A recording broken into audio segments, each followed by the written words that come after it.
बिस्मिल्लाहिर्रहमानिर्रहीम। अल्लाहुम्मा सल्ली व सल्लिम अला नबिय्यिना मुहम्मद। अस्सलाम वालेकुम डियर स्टूडेंट्स एंड व्यूअर्स, मैं हूं सर उमर और आप देख रहे हैं केम फॉर यू, केमिस्ट्री आपके लिए। डियर स्टूडेंट्स, आज के लेक्चर में हम चैप्टर नंबर 3 में से इंपॉर्टेंट न्यूमेरिकल एग्जांपल्स उनको सॉल्व करेंगे, जिसमें हमने एग्जांपल नंबर 3, 4 और 5, ये एग्जांपल नंबर 3, 4, 5 ये तीनों लॉन्ग क्वेश्चन के तौर पे भी इंपॉर्टेंट हैं। उसके साथ साथ इनमें से कुछ पोर्शंस इनके शॉर्ट क्वेश्चंस के तौर पे पूछ लिए जाते हैं, तो वो किस अंदाज से आते हैं वो जरा साथ साथ बात करेंगे। सबसे पहले हम बात करते हैं एग्जांपल नंबर 3 की। एग्जांपल नंबर 3 में है a sample of nitrogen gas is enclosed in a vessel of volume. ये हमारे पास बेटा एक वॉल्यूम आ रहा है, मैं डाटा साथ साथ इसका लिखता चला जाता हूं। जो इसमें डाटा हमारे पास वॉल्यूम है 380 centimetre cube at 120 degree centigrade, temperature है 120 degree centigrade and pressure of 101,325 newton per metre square. तो प्रेशर है हमारे पास 101,325 newton per metre square. This gas is transfer to a 10 decimetre cube flask. ये volume, नया volume आ गया, तो पहले वॉल्यूम को हम V1 बोल देंगे, इस वॉल्यूम को V2। 10 डेसीमीटर क्यूब, इधर वॉल्यूम सेंटीमीटर क्यूब में, इधर डेसीमीटर क्यूब में, हम दोनों का यूनिट सेम कर लेंगे। चले इसको हम डीएम क्यूब में कन्वर्ट कर लेते हैं। तो 1 dm cube is equal to 1000 cm cube होता है बेटा। तो इसलिए बेटा हम इसको 1000 पे डिवाइड करेंगे, आंसर आ जाएगा 0.38 डीएम क्यूब। तो बेटा ये वॉल्यूम का दोनों का यूनिट जरा सेम कर लिया। And cool to 27 degree centigrade, तो इसका मतलब पहले टेंपरेचर को हम T1 बोल देंगे, इस नए टेंपरेचर को T2, 27 degree centigrade. Calculate the pressure in newton per metre square. हमने एक प्रेशर बताना है इसमें, अब जो बताना है उसको हम P2 का नाम दे देंगे, और जो हमें बताया गया था उसको हम P1 का नाम दे देंगे। एट 27 डिग्री सेंटीग्रेड, यानी इस टेंपरेचर पे जो प्रेशर गैस एक्सर्ट करेगी वो कितना होगा। इसमें जो फॉर्मूला अप्लाई होगा वो ना हमारे पास बेटा, हमने आइडियल गैस इक्वेशन के ये फॉर्म पढ़ी थी कि P1 V1 over T1 is equal to P2 V2 और T2। और आप लोगों को पता बेटा, हमने आइडियल गैस इक्वेशन से ये फॉर्मूला ड्राइव किया था, और आइडियल गैस इक्वेशन में जो टेम्परेचर होता है ना वो केल्विन स्केल वाला होता है। तो यहां भी इसलिए बेटा एक चीज हम करेंगे, जो डिग्री सेंटीग्रेड स्केल का जो टेम्परेचर है वो केल्विन स्केल में कन्वर्ट करेंगे दोनों में, क्योंकि हमने जो फॉर्मूला अप्लाई कर रहे हैं उसके अंदर टेम्परेचर केल्विन स्केल वाला होता है। तो यहां पे बेटा 120 में हम 273 प्लस करेंगे, डिग्री सेंटीग्रेड में 273 प्लस करें तो आंसर केल्विन में आ जाता है। तो इस तरह से बेटा इसको सॉल्व करने से आंसर आ जाएगा 3729 और 213, 393 केल्विन। सेम इसी तरह से यहां पे देखें बेटा, इसमें 273 जब प्लस करेंगे तो हमारे पास आंसर आ जाएगा 7 3 ये 10, और ये हमारे पास बेटा 7 2 और 1 10, और इस तरह से हमारे पास 213। चले 300 केल्विन, 273 में 27 प्लस किया। तो बेटा ये हमारे पास सारा डाटा आ गया है, V1 भी आ गया है, ठीक है, P1 भी हमारे पास है, इसी तरह से हमारे पास बेटा T1 भी है, हमारे पास P2 हमने ये फाइंड करना है, और उसके साथ हमारे पास बेटा V2 हमारे पास है, और T2 भी हमारे पास है। हमारे पास डाटा सारे का सारा मौजूद है, तो इसमें सारे में हम पुट करेंगे बेटा वैल्यूज, और आंसर हम आ जाना हमारे पास। मैं जरा पहले फॉर्मूला ही रीअरेंज कर देता हूं। P2 will be equal to, P2 के एक साइड पे रख लें, और ये T2 ऊपर और V2 नीचे चला जाएगा दूसरी साइड पे। तो हमारे पास बन जाएगा P1 V1 over T1 into हमारे पास T2 ओवर V2। बेटा इसका हम डाटा सारा पुट करेंगे, तो P1 हमारे पास है 101,325 newton per metre square, V1 हमारे पास है 0.38 डेसीमीटर क्यूब, और नीचे हमारे पास है T1 393 केल्विन।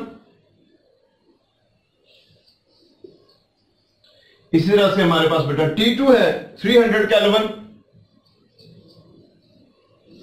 और हमारे पास V2 है यहां पे 10 डेसीमीटर क्यूब। पहले मैं यूनिट्स की बात कर लूं, केल्विन से केल्विन कट जाना है, डेसीमीटर क्यूब से डेसीमीटर क्यूब कट जाना है, यूनिट हमारे पास सिर्फ ये बचना है न्यूटन पर मीटर स्क्वायर, जो प्रेशर का यूनिट है। तो इस तरह से बेटा इस सारे को सॉल्व करने से हमारे पास आ जाएगा आंसर P2 2938 2938 और यूनिट आएगा न्यूटन पर मीटर स्क्वायर। तो ये हमारा फाइनल आंसर आ गया हमारे पास। लो बेटा नेक्स्ट है हमारे पास एग्जांपल नंबर 4। इसकी स्टेटमेंट है कैलकुलेट द डेंसिटी। हमने डेंसिटी कैलकुलेट करनी है। मैं यहां पे जो फॉर्मूला यूज होना है ना वो पहले लिखने जा रहा हूं आप लोगों की आसानी के लिए, ताकि आपको पता हो कि हमें डाटा फिर कौन कौन सा चाहिए होगा। तो डेंसिटी की बेटा जो इक्वेशन इस टॉपिक में, इस न्यूमेरिकल में इस्तेमाल होनी है डेंसिटी को फाइंड करने के लिए, तो वो है D = PM/RT।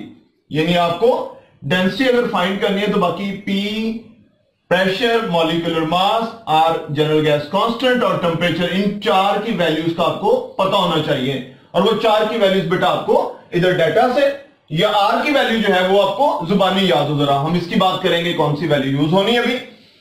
चले दोबारा देखते हैं बेटा, calculate the density of methane.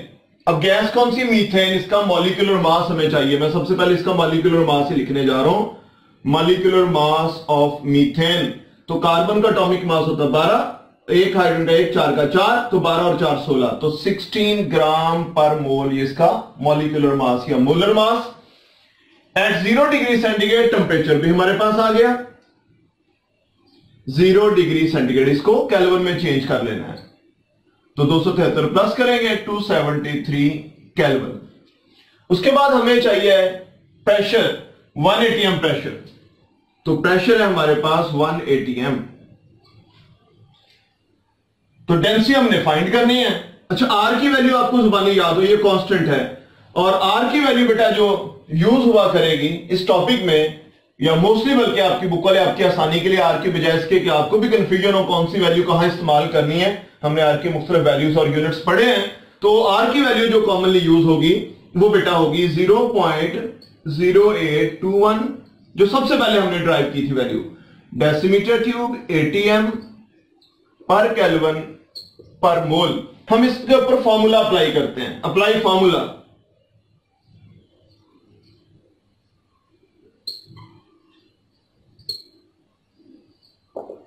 ये क्वेश्चन का एक पार्ट है, दो पार्ट्स मजीद आगे आएंगे, लेकिन सबसे पहले हम सबसे पहला पार्ट सॉल्व कर रहे हैं, बाद में आगे इनको पढ़ेंगे, इनको सॉल्व करेंगे।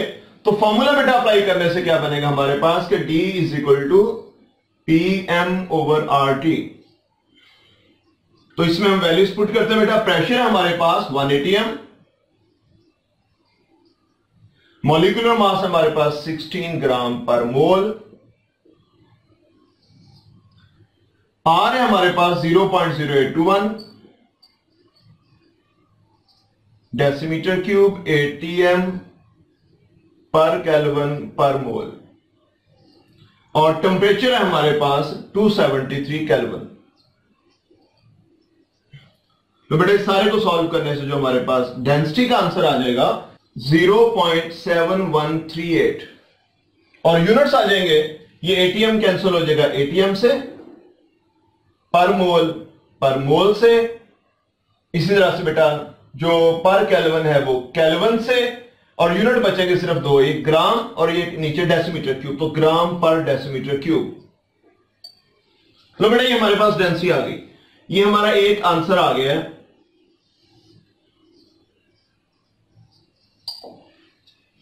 क्वेश्चन को हम आगे पढ़ते हैं जरा। What will happen to the density? Density में कहता क्या चेंज आएगी इफ, अगर टेम्परेचर इज इंक्रीज टू 27, बाकी सारा डाटा कहता सेम हो, आपका मॉलिक्यूलर मास सेम रहना है, आपका टेम्परेचर सिर्फ चेंज हो जाए, ये 27 डिग्री सेंटीग्रेड, उसमें 273 प्लस करेंगे, ये 300 केल्विन बन जाना है। आपका प्रेशर वही रहे जो ऑलरेडी था, यानी मॉलिक्यूलर मास आपका सेम, आपका प्रेशर सेम, आर की वैल्यू तो वैसे ही कांस्टेंट है, ये सेम रहनी है, सिर्फ आपका एक डाटा में से एक चीज चेंज हो जाए, तो आपका ये ए पार्ट जिसको उन्होंने नाम दिया है। अब हम इस नए डाटा के साथ बेटा दोबारा से सॉल्व करते हैं अपनी क्वेश्चन को कि D = PM/RT। तो बेटा दोबारा वैल्यूज पुट करते हैं। प्रेशर हमारे पास वही रहना 1 atm, मॉलिक्यूलर मास वही रहना 16 ग्राम पर मोल। नीचे हमारे पास आर की वैल्यू भी वही 0.0821 डेसीमीटर क्यूब एटीएम पर केल्विन पर मोल, और सिर्फ टेम्परेचर हमारा चेंज हुआ बेटा 300 केल्विन।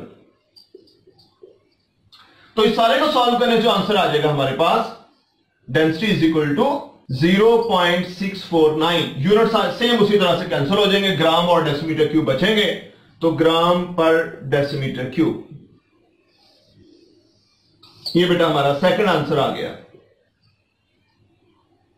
जो कि ए पार्ट का आंसर है। इसमें आपने देखा बेटा टेम्परेचर थोड़ा सा पहले से इंक्रीज हुआ था, डेंसिटी थोड़ी सी पहले से डिक्रीज हो गई। पहले ये डेंसिटी थी, अब डेंसिटी टेम्परेचर बढ़ाने में थोड़ी सी डिक्रीज हो चुकी है। अच्छा बेटा इसी क्वेश्चन का अगला पार्ट देखें, उसी अंदाज से पढ़ें। What will happen to the density if pressure is increase to 2 atm at 0 degree centigrade. अब कहता बाकी सारा डाटा ये पीछे वाला हो, मॉलिक्यूलर मास सेम रहेगा, टेम्परेचर भी 0 डिग्री सेंटीग्रेड वाला रहे, यही वाला। उसके बाद आपका प्रेशर सिर्फ कहता है इंक्रीज हो जाए, ये प्रेशर जो है ये इंक्रीज हो गया और 2 atm हो गया है। आर की वैल्यू आपकी वही चलेगी जो पहले थी, तो बाकी सारा डाटा वही रहेगा जो हमारा पहले वाले इस कह लें के पोर्शन में था, और उसमें सिर्फ जो चेंज हुआ प्रेशर चेंज हुआ, प्रेशर इंक्रीज हुआ है, टेम्परेचर इतना ही रहे, प्रेशर डबल हो जाए। तो बेटा हम दोबारा से जरा ये फॉर्मूला अप्लाई करते हैं। चले मैं यहां ऊपर लिख देता हूं, D is equal to PM over RT। तो हमारे पास वैल्यूज पुट करने से प्रेशर हमारे पास है 2 atm, मॉलिक्यूलर मास हमारे पास है 16, आर हमारे पास है 0.0821 डेसीमीटर क्यूब एटीएम पर केल्विन पर मोल, और टेम्परेचर हमारे पास बेटा ये वाला ऑलरेडी शुरू वाला 0 वाला यानी 273 केल्विन, 273 केल्विन। चले मैं यूनिट्स नहीं लिख रहा, यूनिट से ही सारे उसी तरह से पुट होने हैं, सेम उसी तरह से कैंसिल होने हैं। हमारे पास बेटा करते कराते जो आंसर आ जाना है डेंसिटी का, इसको सॉल्व करने से वो आ जाएगा 1.427 ग्राम पर डेसीमीटर क्यूब। यूनिट सारे बेटा उसी तरह से आपने पुट करने हैं, और हमारे पास यूनिट ये बच जाएंगे दोबारा से ग्राम पर डेसीमीटर क्यूब। तो ये हमारा थर्ड आंसर आ गया। अब इसमें से क्वेश्चंस किस अंदाज से आ जाते हैं? क्वेश्चन बेटा कोई एक पोर्शन आपको पूछा जा सकता है, उसका डाटा जो है वो दिया जा सकता है, और उसके अकॉर्डिंग आपको डेंसिटी निकालनी पूछी जा सकती है। यानी आपको सिर्फ इतना ही बात पूछ ली जाए और कहा जाए डेंसिटी बताओ। आपको बेटा टेम्परेचर और साथ में प्रेशर 1 atm बता के तो आपको डेंसिटी पूछ ली जाए। आपको बेटा प्रेशर 2 atm, टेम्परेचर 0 और मीथेन गैस है जो उसकी डेंसिटी निकाले, तो आपको बेटा कोई एक पोर्शन इनमें से शॉर्ट क्वेश्चन के तौर पे पूछा जा सकता है। इवन ऑब्जेक्टिव्स आ जाते हैं इस तरह से कि ये स्टेटमेंट ऐसे देके आपको 4 ऑप्शंस नीचे दे दिए जाते हैं कि बताओ इनमें से कौन सी डेंसिटी है। तो उस ऑब्जेक्टिव के लिए आपको बेटा इसको सॉल्व करना आना चाहिए। तो बेटा नेक्स्ट हमारे पास एग्जांपल नंबर 5 है, जिसमें कहा गया कि calculate the mass of 1 decimetre cube of ammonia gas at 30 degree centigrade and 1000 mmHg pressure, considering that ammonia is behaving ideally। लो बेटा इस न्यूमेरिकल को सॉल्व करने के लिए जो फॉर्मूला यूज होना है, जो फॉर्मूला अप्लाई होना है, पहले मैं वो आप लोगों के सामने जरा ड्राइव करता हूं, बाद में हम आते हैं यही जो डाटा ऊपर दिया गया वो एक साइड पे मैंने लिख लिया हुआ है, लेकिन पहले जरा फॉर्मूला कौन सा अप्लाई होना है। ये उन्होंने कहा जी considering that ammonia is behaving ideally, तो इसमें आइडियल गैस इक्वेशन जो है ना वो लगनी है PV is equal to nRT, लेकिन कैलकुलेट करना मास हमने, और मास हमने पढ़ा था कि number of mole is equal to mass over molar mass. तो हम नंबर ऑफ मोल्स की जगह ये मास वाली जो इक्वेशन है ये इसमें इसकी वैल्यू पुट कर देंगे, तो हमारे पास एक्सप्रेशन बन जाएगा PV is equal to mass over molar mass into RT। और अगर हमने मास कैलकुलेट करना है तो मास को एक साइड पर रख लें, PVM बन जाएगा, RT नीचे चला जाएगा, तो हमारा एक्सप्रेशन बन जाएगा mass is equal to PVM over RT। यानी हमें जो डाटा चाहिए वो pressure, volume, molecular mass gas का, R की वैल्यू, जनरल गैस कांस्टेंट की वैल्यू और टेम्परेचर। लो बेटा जरा देखते हैं हमें डाटा दिया क्या गया है क्वेश्चन में। तो मास हमने कैलकुलेट करना है, वॉल्यूम उसका बताया गया हमें अमोनिया का 1 डेसीमीटर क्यूब, अमोनिया गैस है इसका मोलर मास हमने खुद से निकाल लेना है, नाइट्रोजन का 14, 3 हाइड्रोजन का 3, तो 14 और 3 17 ग्राम पर मोल। उसके बाद टेम्परेचर जो हमें बताया गया वो 30 डिग्री सेंटीग्रेड, तो टेम्परेचर को केल्विन में चेंज कर लेना है। तो 273 प्लस करेंगे तो हमारे पास आंसर आ जाएगा 303 केल्विन। नेक्स्ट है बेटा प्रेशर, हमें बताया हुआ है 1000 mmHg प्रेशर। तो प्रेशर बेटा क्योंकि आर की वैल्यू जो यूज करते हैं उसमें प्रेशर का यूनिट एटीएम होता है, इसलिए इसको हमने एटीएम में कन्वर्ट कर लेना है। और 1 एटीएम इक्वल होता है 760 मिलीमीटर मरकरी। लो बेटा आपने इसको 760 पे डिवाइड कर देना, तो आंसर आ जाएगा आपके पास ये वाला 1.315 एटीएम। और आर की वैल्यू आपको याद रहनी चाहिए हर वक्त, जो कॉमनली बेटा आपकी आसानी के लिए बुक वाले बार बार यही आर की वैल्यू यूज कर रहे हैं, और इस आर की वैल्यू में जो यूनिट्स यूज हो रहे हैं उसके अकॉर्डिंग बाकी यूनिट्स को कन्वर्ट कर लिया जाता है। तो आर की वैल्यू हमारे पास 0.0821 डेसीमीटर क्यूब एटीएम पर केल्विन पर मोल। तो बेटा सारा डाटा हमारे पास है, सिर्फ इसमें पुट करना है और आंसर आ जाना है हमारे पास। तो मास इज इक्वल टू आ जाएगा बेटा, प्रेशर है हमारे पास 1.315 एटीएम, वॉल्यूम हमारे पास है 1 डेसीमीटर क्यूब, मोलर मास है हमारे पास 17 ग्राम पर मोल, और आर की वैल्यू हमारे पास है 0.0821 डेसीमीटर क्यूब एटीएम पर केल्विन पर मोल। और टेम्परेचर हमारे पास बेटा ये जरा ध्यान से 303 होना चाहिए। अगर है इतना आपकी बुक्स में ठीक है, नहीं होगा कुछ बुक्स में मिस्टेक है तो ठीक कर लीजिएगा। और इस सारे को बेटा सॉल्व करने से हमारे पास जो आंसर आ जाएगा वही आपका फाइनल आंसर होगा, और उसके साथ यूनिट ग्राम लगेगा। आंसर कितना आ रही है आप लोगों ने खुद इसको कैलकुलेट करके निकालना है, मल्टीप्लाई डिवाइड करना है, कोई मुश्किल चीज नहीं है। क्योंकि ये मैं इसलिए कह रहा हूं बेटा आपकी बुक्स में इसका जो आंसर है एक्सेल बुक्स में गलत है, वो कैलकुलेशन रॉन्ग है, इसलिए आप लोगों ने खुद कैलकुलेशन करके इसका आंसर बेटा पुट करना है। यूनिट्स में आपको बता देता हूं बेटा, एटीएम एटीएम से कैंसिल, डेसीमीटर क्यूब से पर केल्विन, केल्विन से पर मोल से, और ये यूनिट सिर्फ ग्राम बचेगा। तो इस तरह से हमारे पास फाइनल आंसर, और मास का यूनिट ग्राम्स होता है, ठीक है। तो इस तरह से हमारे पास ये आंसर आ जाएगा, जिसको कैलकुलेट आप लोगों ने खुद से करना है। तो बेटा ये था हमारा इंपॉर्टेंट न्यूमेरिकल टाइप कह रहे हैं जो एग्जांपल्स हैं उनसे रिलेटेड लेक्चर, जिसमें हमने एग्जांपल नंबर 3, 4 और 5 को डिस्कस किया। ये एग्जांपल नंबर 5 जो है ये very very important long question के तौर पे इंतहाई इंपॉर्टेंट है ये।